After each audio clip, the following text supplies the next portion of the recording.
Hi, boys and girls. So we've been talking about collecting data and what do we do with it once we collect it. That's what we're going to start talking about now. Okay, the purpose of collecting data is so that you can relay information. And one of the best ways to relay information is a graph. So after we've collected data, oftentimes we use that data and we display it in a graph. And today we're going to talk about some different types of graphs. The first type of graph we're going to talk about I absolutely love. It's so easy, and it's easy to look at the graph and see what information is important, and so that's why it's one of my favorites. And it's called a dot plot. Okay, so I'm in our book. I'm on lesson 12.3, and today we're talking about dot plots and frequency tables. Okay, it says a dot plot is a number line with marks that show the frequency of data. Okay, so every time we have a data point, we're going to put a dot. Okay, that's why it's called a dot plot. Okay, and then frequency is the number of times that the data value occurs. So frequency, boys and girls, just means how often did this thing happen? How frequently did it happen?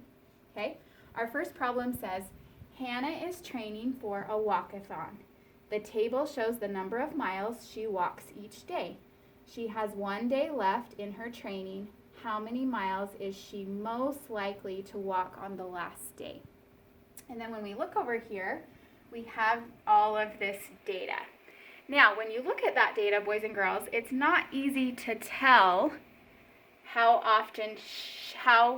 far she most often walks, because there's just lots of numbers and things like that.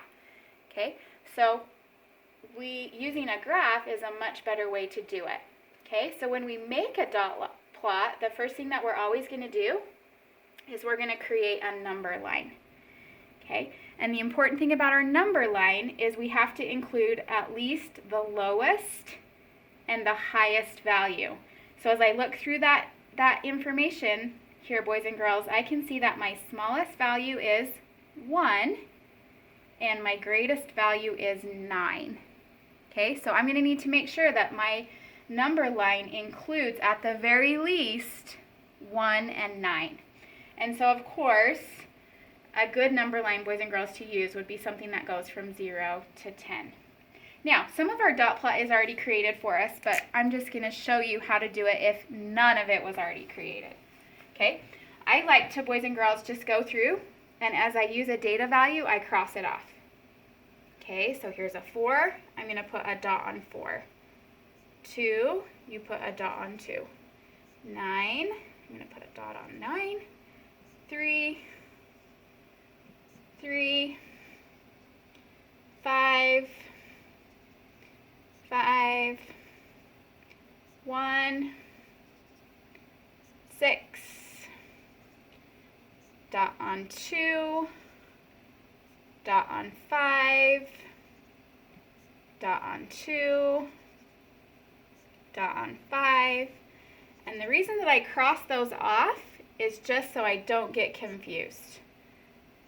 Dot on 5, dot on 4, dot on 9, dot on 3, dot on 2, and a dot on 4.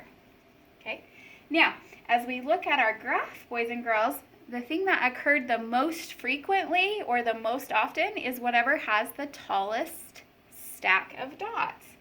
So as I stand back and look at that, it's really easy to see that 5 has the most dots. And so if we're trying to guess what is most likely going to happen, we would say that Hannah is probably going to walk 5 miles on that last day. Okay? Can you see, boys and girls, how it's a lot easier to look at that and see what happens the most often than if we're looking at this data table? Okay? Graphs are awesome because we can get a lot of data, and just looking at the picture, it's really easy to read that picture. Okay, so that's all there is to making a dot plot. We just need a number line, and then we just record a dot for every time something happens.